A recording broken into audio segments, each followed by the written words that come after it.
Hello, good afternoon, everybody. Welcome. I am Jill Troderman, your host of Feeding the Family. Well, I'd like to say, first of all, happy Thanksgiving to everybody out there. Today is the day before Thanksgiving, so we're going to run a different type of show today. It's a little experimental, and I'm flying solo. Yes, I am. Normally, I have guests in the house, which is awfully fun because I get to interview people. And please, always, if you know people who want to come into the studio, please let me know of them. I've got a great lineup ahead for today's show, though, and I've got great guests coming up in the future. Today, I feel I want to talk about mindfulness. Thanksgiving brings up that concept of being mindful, being aware, being in touch with where we are in the world. It gives us pause of all the holidays throughout the whole entire year. This is a non-denominational holiday. No matter where you are in the world, everybody can have a day of giving thanks. After we talk about mindfulness, well, first we're going to talk about some news in the world. Then we're going to talk about mindfulness. And then we're going to do a little talk on elderberries and how to build your immune system during this time of year. We are heading into the winter season, and now is the very, very best time to get your immune system in order. All right, what's going on in the news? Well, let me first tell you about a recipe I wanted to share that has to do with the news. And here it is. Let me know what you guys think about this. We're going to have 1 teaspoon of paraquat, 2 tablespoons chlormequat. I don't think I said that right. Chlormequat, half a cup of atrazine. We've got 1 cup of glyphosate. We're going to do a little sprinkle of some heavy metals. You can choose what are your favorite heavy metals.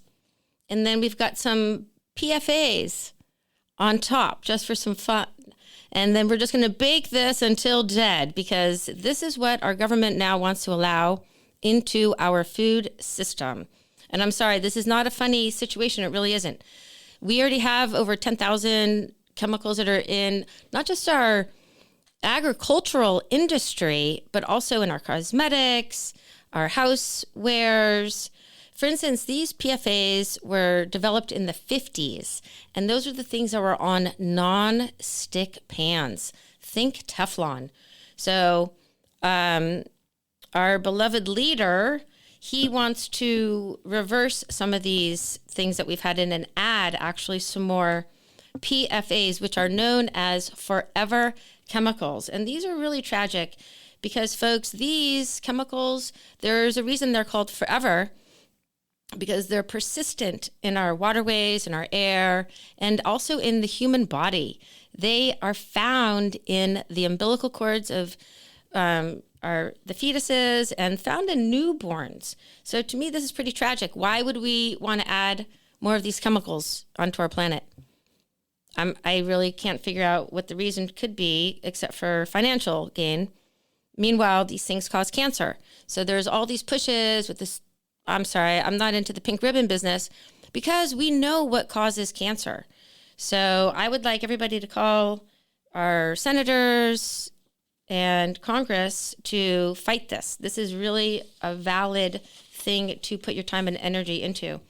Some of the foods that they want to add these to would be broccoli, lettuce, and potatoes. And we know cancer rates are skyrocketing, so let's put a stop to this. You know, the funny thing is that they say that they want to protect endangered species, and I think humans are becoming an endangered species, unfortunately. So right now we have about 264 million acres of croplands are treated with herbicides, according to the Census of Agriculture from the USDA. That's our United States Department of Agriculture. And these have remained pretty consistent. There is a livestock farmer, and he and the Maha people went to Washington to speak to the EPA. Now, I know people get all crazy with the MAGA and the Maha and blah, blah, blah, blah, blah. I'm not into any of that stuff, you guys. Whoever's fighting the good fight for non-toxics, if everybody Anyone knows me, I've been talking about this stuff for pretty much my whole life. I'm not into any political party. I just wanted to say that out loud.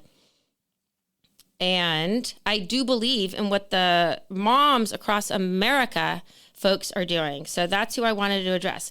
The Moms Across America folks, including Zen Honeycutt, who's the leader of that group, went to speak to the EPA. And they put it out in front of them. And they have all the amazing statistics because they know that these forever chemicals are found in things like milk, eggs, meat, and one of the ingredients would be paraquat. And paraquat is manufactured and also banned in China. So China not only manufactures it, sends it here to America. Thank you very much. And that particular chemical was involved in over 7,000 EPA lawsuits. So these things are not good. Another chemical I mentioned before is atrazine, and atrazine is an endocrine disruptor. The endocrine system is what manages our hormones, our sex hormones. So that's obviously a bad thing, and that's found in our drinking water. And they want to loosen the regulations on drinking water. Again, scratching head. These are diabolical, is what I want to say. And the fellow who is part of the Moms Across America group, John Fagan is his name, and he is the CEO of Health Research Institution. And these chemicals, he says, these chemicals stay in the soil for 50 years, okay? So let's do something about that. One of the best things you can do, guys, is eat organic food. There is no short reason you can't eat organic food. Some will cost more money, but again, when we're faced with the health impacts, I'd say put your money into the food and maybe save in other areas. Of course, I always want to encourage people to garden, grow your own food, get together with your neighbors, and see how you all can support each other. The organization who I really like, they're called the Environmental Working Group. They have, I'm sure everybody knows these, the Dirty Dozen and the Clean 15. So these are some things that we can do to help encourage our children and our families and our grandparents and the mamas and the papa bears out there to eat these healthy foods. Alrighty. Of the 47 fruits and vegetables that were tested, the following 12 fruits and vegetables were found to be the most contaminated with pesticides. So avoid these non-organic ones. Spinach, strawberries, kale collards, grapes, peaches, cherries, nectarines, pears, apples, blackberries, blueberries, and potatoes. So of those, I'd say most of them are fruits, except for the potatoes and then the leafy greens and the spinach, right? The spinach and the kales. And hey, guess what? That's kind of a good thing in a bad kind of way because spinach, kale, collards, those couldn't be easier to grow.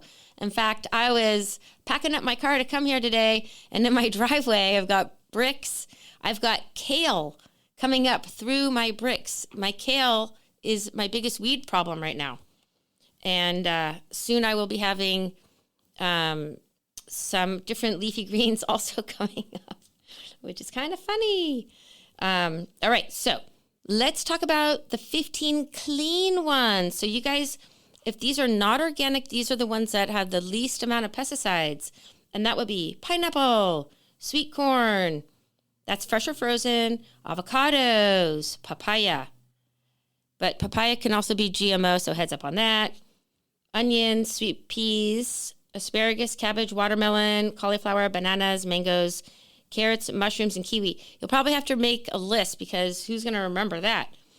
But again, the bottom line is try to do your organics as best you can. But we've got the Environmental Working Group who is looking out for us. So, more fun news in the world. I thought I'd do a little news segment before we get to that mindfulness. So I'm just going to spend a few more minutes, you guys, because these are important things that are happening. Now, being a foodie person, it's great if you want to eat what they say clean. I'm not even a fan of that word, honestly. But we have to be activists because for obvious reasons. I don't need to explain that. We all need to be active and become educated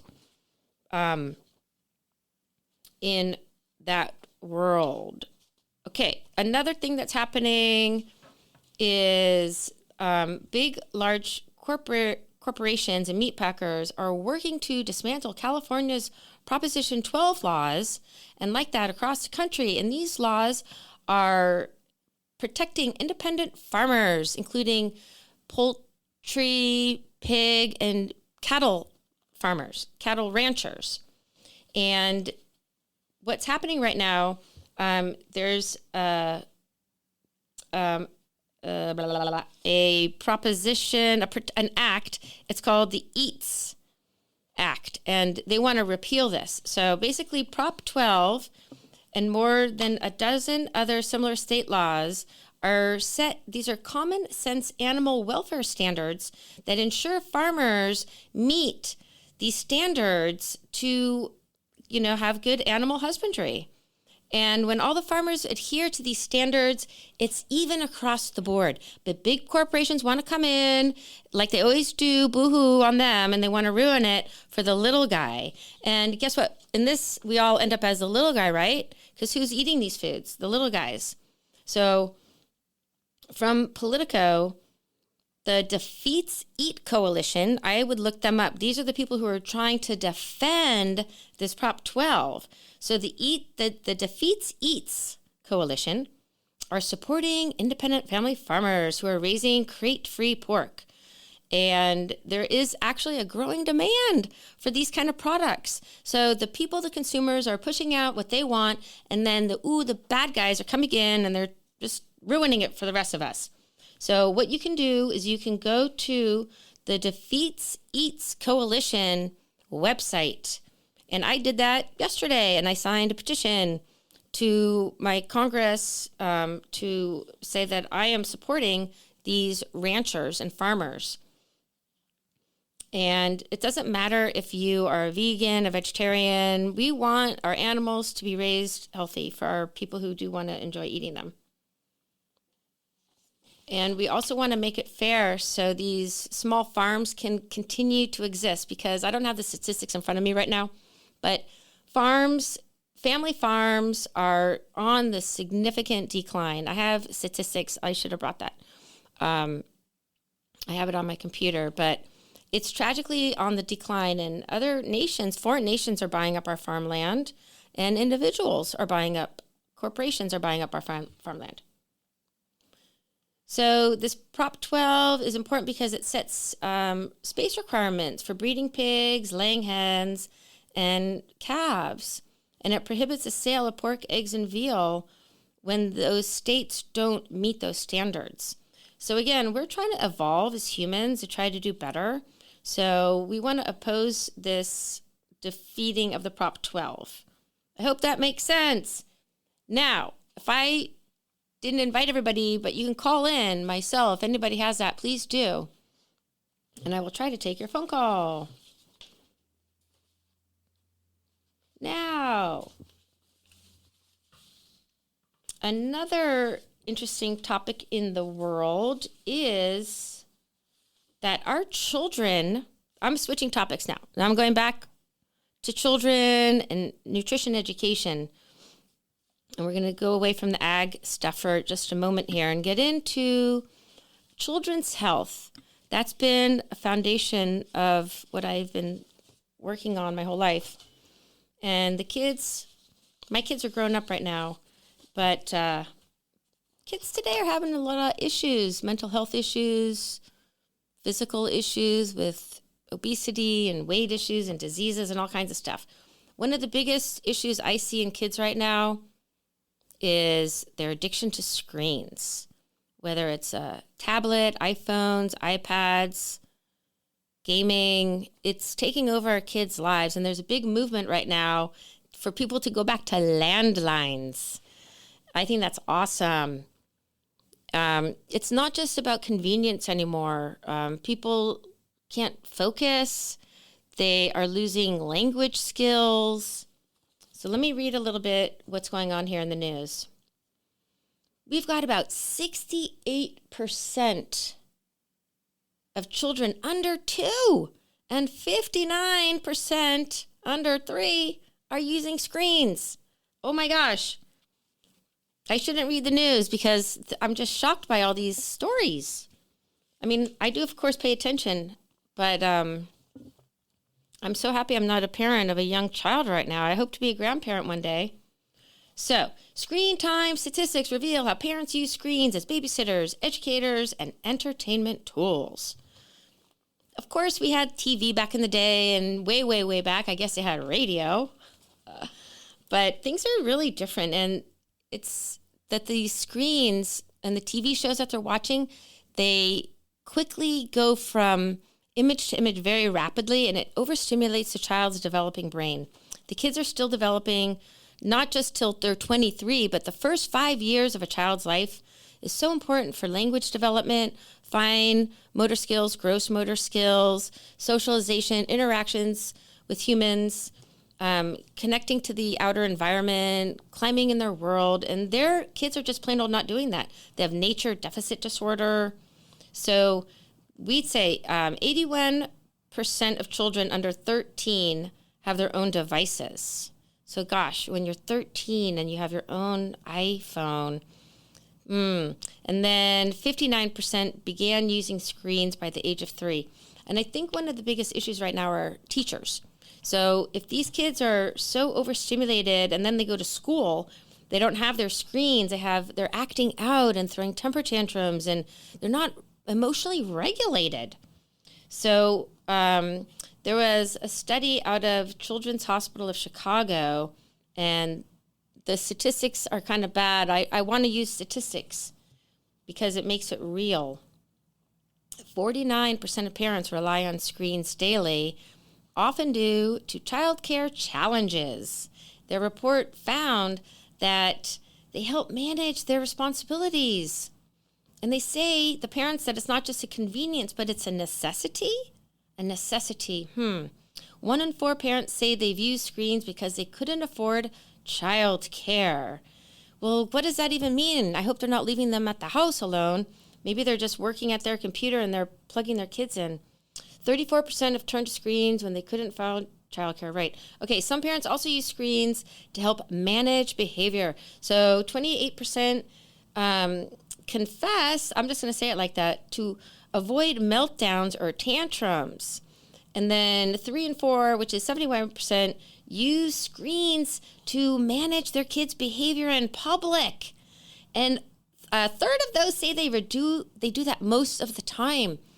So let's say you're in the grocery store and your kid wants something, and then boom, you just give them a cell phone to placate them. But that's not going to really work long term. We need to educate our kids in how to self-soothe, how to say no to your child, how to have your child accept a no, and to set boundaries and standards, and to even let the kids know before you go into the store, and to share with your kids what expectations you have of them. So what's happening to the kids is they're having literal emotional crises because they're, being babysat essentially by the screens, and it's interfering with family time, meal time, and delaying their very important developmental skills. So put a book in their hand, a coloring book, crayons, or have your kids just sit there and look out the window and be bored. Go climb a tree. We really need to encourage our kids to do more of these engaging activities. One thing, I met an elder gentleman who was a professor at the University of Santa Cruz, and he gave me a paper. I don't know, I meet people wherever I go, and for some reason, he wrote this paper in September of 2025, and he happens to be a professor of sociology and worked in the civil rights and the peace movement. I'm going to give him some credit. Mr. John Brown's Childs, if you're out there, it was a pleasure to meet you. And I actually read his paper he gave me, and one of the things that he said is it's really important nowadays, that we have what he calls elements of trans-communal protocols. And I guess I'm bringing this up right now is because we want to teach our kids how to communicate, and also as adults we need to learn how to communicate as well, because it's kind of dodgy out there and there's so much strife against each other. So what he says, Mr. John says that There are two which have particular potential for today's national politics. First is an emphasis on mutual respect, and second is the concept of what he calls constructive disputing. And it's these two elements, he says, that he proposes to use to help build a more democratic alliance in the United States. And you could use that in your families as well. Anyways, I'm not going to go on with that, but it was such a neat experience. And this fellow was half Native American. He's part of a tribal community, and talked to me about that. And it's always interesting why you meet people. You never know. That's another great reason I didn't have my cell phone when I was at the cafe. I had my bagel, sat down, and I just sat there and I looked around, and he was sitting there and he had an actual newspaper, and I brought that up to him, and so we started to chat. So I'm going to challenge everybody out there. The next time you go out to dinner or restaurant, a cafe, you're sitting in a movie theater, whatever you're doing, and you are by yourself. Maybe you're at a court appointment. Maybe you have jury duty. Sit there. Bring a book. Look around. Talk to the person next to you. Have a challenge of not bringing out your phone out of your purse in that discomfort, so we can teach our kids how to have better self-regulation, better mental health.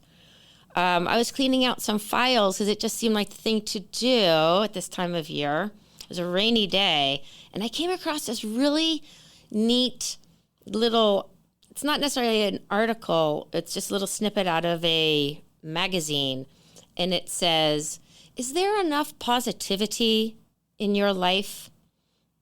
Now, this time of year can get people down. There's so much pressure to go be with your family, your friends, and all the parties, and this and that. And some people don't have family around. Hopefully people have friends.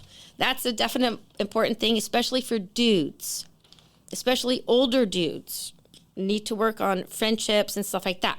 However, kids. So I'm going to read to you guys two different, I'm kind of recording this too, so I'm going to put this up on my screen. So there's two different sections. One are positive emotions and one are negative. I'm going to read the negative ones first. So, and you see if you have these and how you can translate them to positive ones. And if you have kids, write the negative emotions down, write the positive ones down so you can have it on your refrigerator and you can be reminded of these. Okay, so we've got angry, bored, sad, frustrated, afraid, dissatisfied, ashamed, anxious, disgusted, embarrassed, self-hating, lonely, depressed, guilty, hopeless. I'm sure there's 100 more. One thing was interesting. Many years ago, I went to a therapist, and she had all these emotions written down, and some people don't know how broad our emotional landscape is. Some people have a wide palette of emotional expression. I might be put into that category. Some people are like happy, sad, and they operate in two modes. But it's really important that we give our kids names and language to their emotions when they're really little, so you can help them identify what they're feeling. So for instance, if they're in the grocery store and you want to hand them a cell phone, you could say, "Hey, are you feeling anxious because you want to get outside and you want to go to your soccer game? Or are you feeling embarrassed because you just tripped over that stone? Or are you feeling frustrated because whatever the situation is?" And help give them language and tools so they can self-regulate their emotions. Now let's get to the positive ones. And I'm not saying we have to be happy-go-lucky all the time and skip around with our jolly, good-natured self, but the world is a better place when we can at least try to bring our energy up and bring our cosmic vibe up. So some positive emotions would be amused, peaceful, looking forward to something, inspired, joyful, proud, awed, curious, content, grateful, connected, loving towards someone else. I'm going to throw in loving towards yourself, hopeful, energized. Oh, there it is. Kind towards myself. That's probably a really big one for teenagers. that they have self-care for themselves. That's not a selfish thing. That's really important. So anyways, those are the two squares of emotion. So we've got the negatives and the positives. So as adults, find yourself on your way to work. Are you frustrated? You want to pull out your cell phone? Maybe instead smile. Smile at the person out the car window. Wave and see what happens. Maybe you'll meet a fella like John Brown's child, like I did, who had some super cool positive things to share with me about the world and how to navigate. All right. One more thing I wanted to share on the mindfulness positivity is a study, another study. Do you guys want to hear more studies? I don't know if you do, but I'm going to share one. And it talked about mindfulness at the dinner table and how important it is, again, like that language, that we encourage kids to use language so they can do better in life. So there was a study called Do Mindful Eating Intervention Programs Improve Mindful Eating and Nutritional Status in Children? Well, I'm just going to skip to it. Yes. Yes is the answer. So you don't have to read the whole article or the whole study like I did, but this was put out in the Italian Journal of Pediatrics this year in September 2025. And they do say that the WHO has reported that over 390 million children and adolescents and 5 to 19-year-olds, in 2022, were living with obesity. You guys, that's super intense. And they found that when you involve your children in behavior change programs for obesity and just eating healthy in general, really changes the kid. Now, this is not about shaming or guilt or teasing or anything like that. It's really about being mindful and talking to your kids about the ingredients in foods and what foods do for them. Food, we don't want to ever have kids eat food for entertainment purposes. For instance, eat this green food because it's colorful green, like an artificial color, for instance. They put that on packages. New, fun color. Like, who's eating food for a fun color? What's that about? So we want to actually be very frank with our kids. And food is for nourishment and to grow our bodies and for muscle growth. And that's what you want to talk to your kids about, like straight up. You want to have actual language that comes out of your mouth to help your children have these strategies to increase mindful eating, right? And trust me, this is going to be so beneficial for them because kids think there's like 80% of all girls have tried a diet by the time they're 12. And that's really, not okay. I was never a dieter. I think I went on maybe like one diet once in my life. And I'm like, no, I'm not going to do that. It was like, eat grapefruit. That's all you eat. That's just ridiculous. So we don't ever want our children to think that they have to eat like that. I'm not going to go on the Ozempic trail right now. I do want to have somebody come in and talk about Ozempic in children. My last podcast I did mention, right now it's approved for kids 12 and over, but they want to do it 6 and up. And no, we have to give our kids better tools so they can adapt and be healthy, functional kids. See, my approach is the mind, body, soul approach to eating. And that's fun because we're not just mindless eaters or physical beings or spiritual hippies. No, we are a complex unit of all kinds of stuff. So that's why it is important to develop these skills.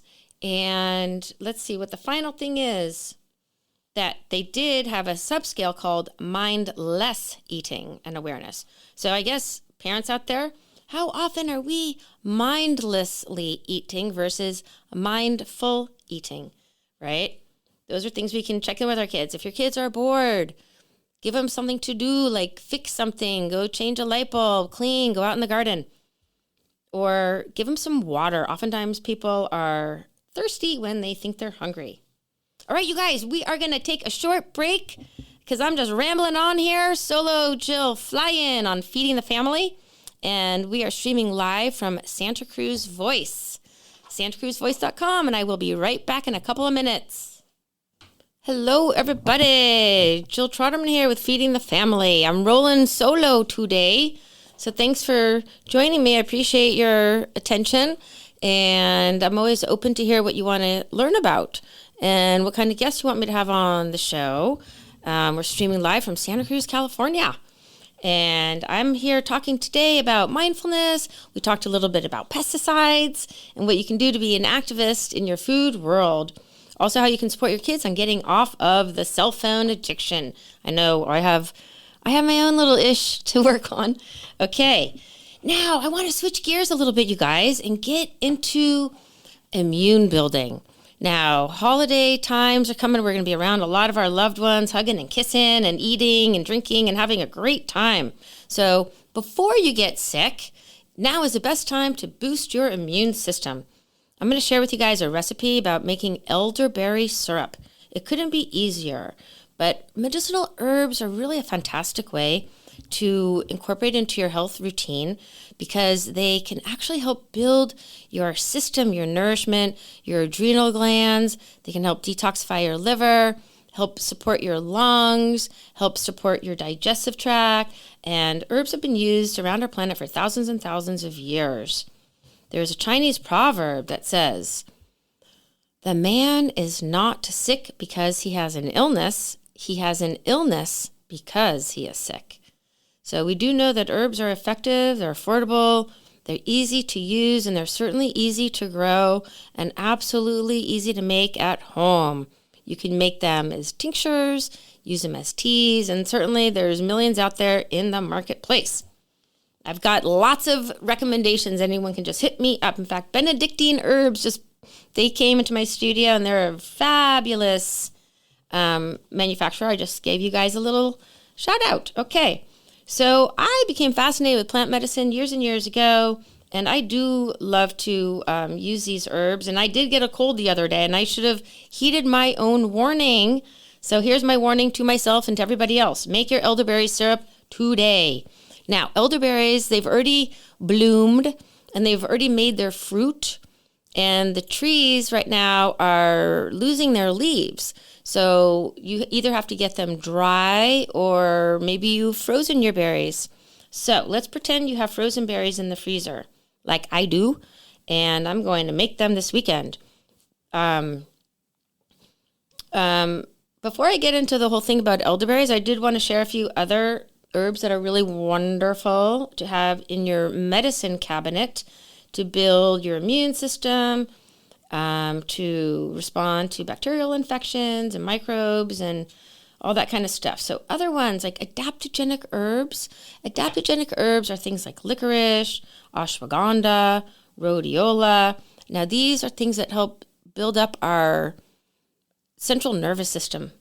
And they're adaptogens because they go to all parts of your body and they help create resilience, I would say.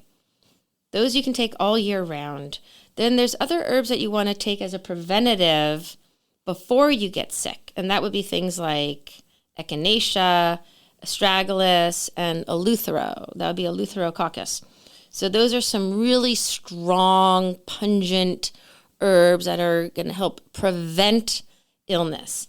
And then if you do get sick, you can incorporate fennel, ginger, black seed, which is nigella, rose hips, which is loaded in vitamin C. Maybe your roses are going to seed right now. You can go collect your own rose hips. Fenugreek, that's a little delicious seed that tastes like vanilla. It actually smells like maple syrup. And then, of course, elderberry. And elderberries are definitely an antioxidant. Antioxidants are things that are containing phytonutrients. Phytonutrients are the plant chemicals that give plants their resiliency, and then they translate them to us humans. So why are elderberries in particular important? Well, when we're making elderberries, first of all, everyone should know that the berries, the leaves, and the stems are poisonous. So never just go munch on elderberries. You have to cook them first because the seed contains cyanide. So that's kind of a big thing to know. The flower itself, those are not toxic. So that's the one part of the plant you can actually eat right off or make a tea from. But everything else, including the elderberry syrup, I'm going to share the recipe right now. You definitely have to cook the berries. So for people who want to geek out with me, it's the botanical name is Sambucus nigra, and it's in the plant family Caprifolaceae. And it's a carminative and a bitter and hepatic, so that's good for the liver. All right, we know that it has vitamin C, B1, B6, and all these good phytonutrients like quercetin and the anthocyanins and the flavonoids and alkaloids and all those good things. You can impress your friends at your next cocktail party. Now, like I mentioned, it does have the cyanins, so you have to cook them. So they help prevent free radical damage. So there's an ORAC scale, the oxygen radical scale, oxidative. So these elderberries help, like cranberries, reduce those oxidative stresses. And I just want to see, I'm looking on my thing, it's an antiviral, these are anti-inflammatory, and they help reduce the inflammatory cytokines that are found in our bloodstream when they float around. Okay, so they definitely help reduce our coughs, aches, pains, nasal congestion. It will improve your quality of sleep and mucus discharge. Doesn't that sound great? And elderberries have been statistically known to reduce a cold and flu by 7 days. By 4 days compared to the whole 7 days. Alrighty. So these are so good to make. So what are you going to do? You're going to find your elderberries wherever you've procured them. You're going to get a pot of water. You're going to add the elderberries to the pot. And then you're going to cover the pot with water. And then there's going to be so many delicious different herbs, other herbs that you can add and spices to your concoction. The things that you can add to your elderberry syrup are things like cloves, cinnamon, ginger, orange peel, wild cherry bark, I mentioned rose hips before, and cardamom pods, or you can use the seeds of the cardamom. So those are all really going to add a lot more flavor and depth to the elderberry itself. These are going to just add more yumminess to it. You can also add things like echinacea, and that's going to add a little bit of a bitterness to it. So be careful what flavor profile you want to go for, okay? Because echinacea is very, very strong tasting, and then you could also add the schizandra berries. So hopefully that's not sounding too complicated, but basically you want to get 1 cup of dried organic elderberries or 2 cups fresh. That would be what you're looking for. And then teaspoons of the cinnamon chips, teaspoon of the cloves, a teaspoon of dried ginger, a tablespoon of the orange peel, a tablespoon of the cherry bark, and 1 tablespoon of the rose hips, and then about 10 little cardamom seeds or pods. You're going to smash those up. So you're going to take a pot of water, put all of those ingredients in it, and then you're going to bring everything to a boil for First, bring it to a boil, and then you're going to turn it down to a simmer for about 30 to 40 minutes. All right, and that's going to just bring out all the goodness from those herbs and spices. After you do that, you're going to pour the mixture. Maybe you're going to want to let it cool down a minute. And you're going to pour the mixture through some, not mullein, what's it called? I'm forgetting that cloth that you want to push it through, or a sieve, into some sort of a glass pitcher or a ceramic bowl or stainless steel. All right, you're going to smush the berries and you're going to get all the good liquids out of that. So get that through, and then in that you're going to discard all of the food parts, and then you're going to add in to that whole mix that pure, delicious, bright red, juice mixture, you're going to add into that 2 cups of your favorite local raw honey. Now, you want to make sure that your mixture is cooled down, and you never want to heat or boil the honey because it will kill all the good bacteria, all the good nutrients in the honey. So you want to make sure that that's also nicely cooled down.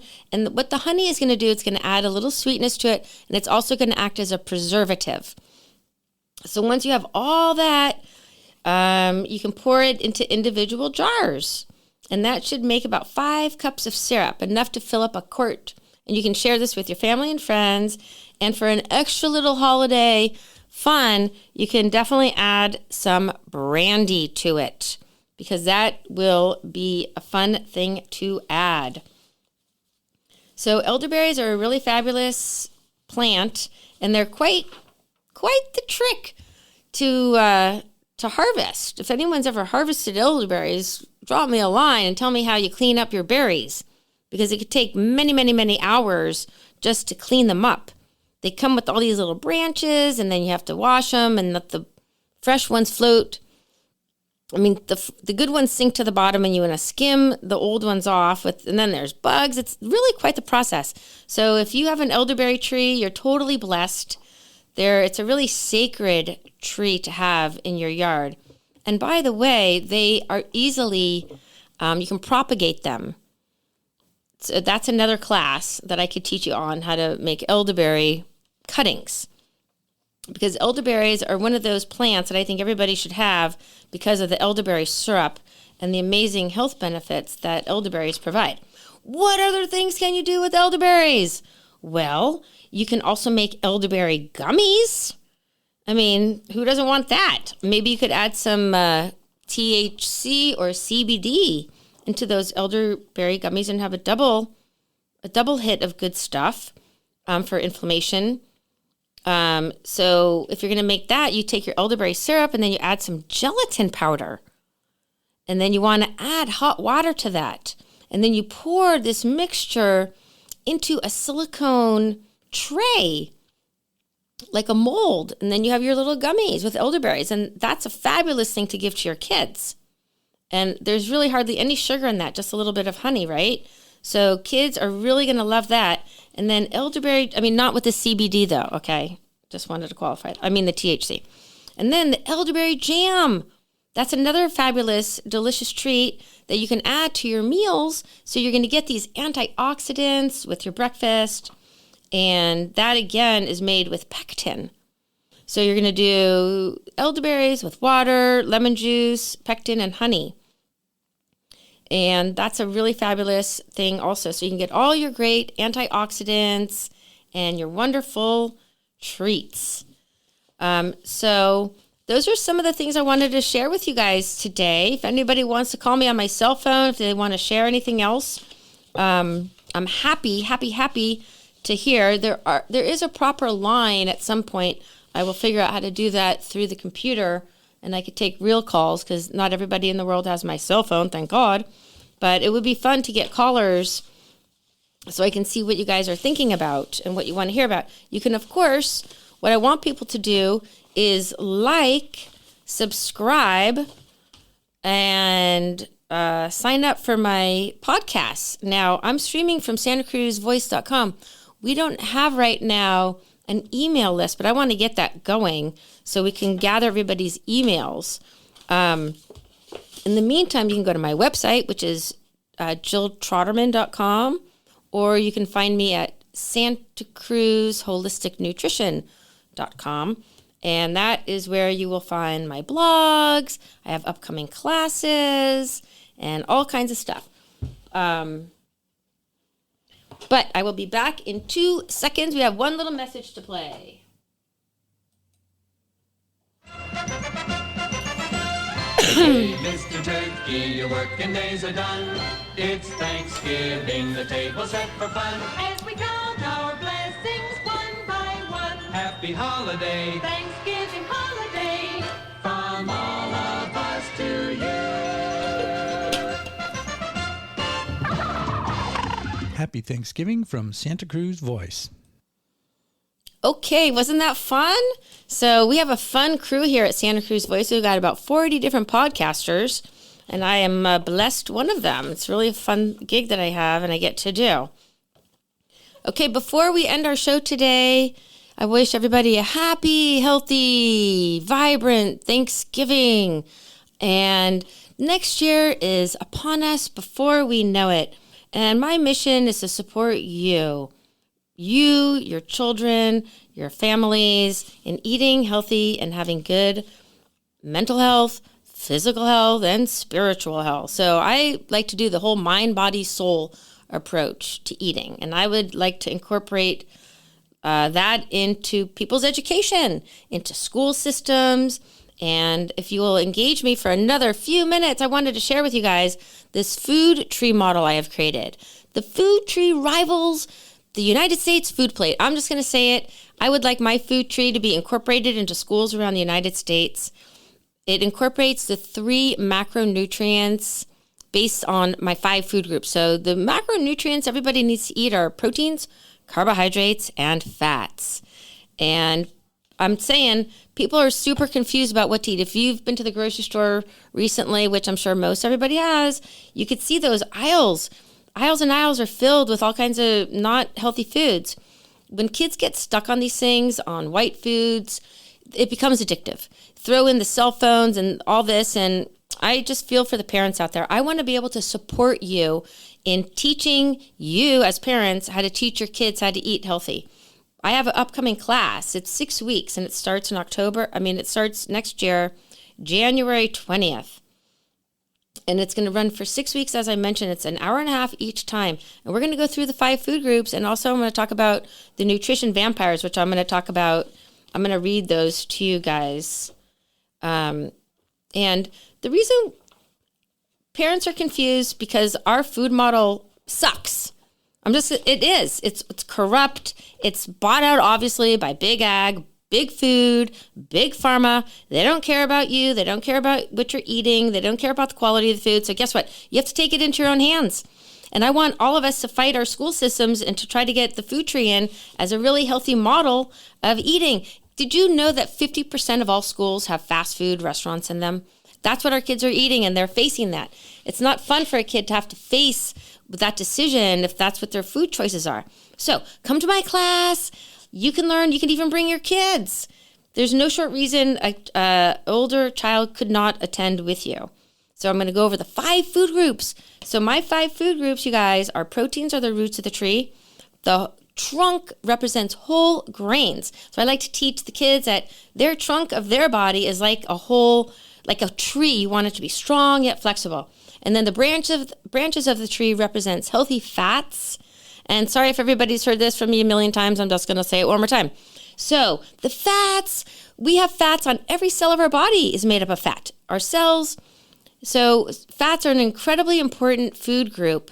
It is a macronutrient. That is the one thing that's missing on the USDA food plate. They don't talk about fats. They villainize it, and that's what messes people up because people are confused on what to eat. Healthy fats are a vital, important part of everybody's diet, including saturated fats.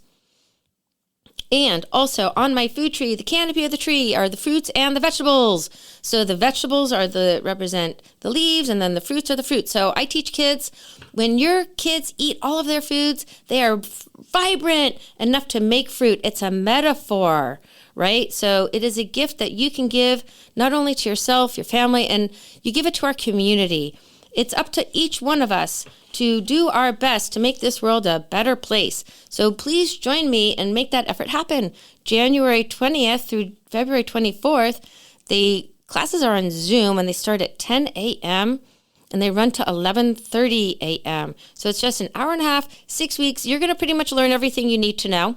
Honestly, foundations of nutrition, basics, and it's going to set you up for a lifetime of success. So no more picky eating, no more freaking out at the dinner table, no more short order cook, no more microwave quick meals, no more door dashing. You are going to flip your way of eating and embrace it in this really holistic, beautiful, beautiful model. So we're going to incorporate the mind, the body, the soul. I'm not going to talk about the vampires right now because that's going to be kind of sad. And we're ending on a happy, fun note where we're celebrating all of the good foods out there. And there's so many beautiful foods. Go to your farmer's market. There's food banks also. If people need extra help and support out there, there's plenty of food in the world. Do you know how many seeds a carrot makes? Thousands. How many seeds a pea plant makes? Hundreds.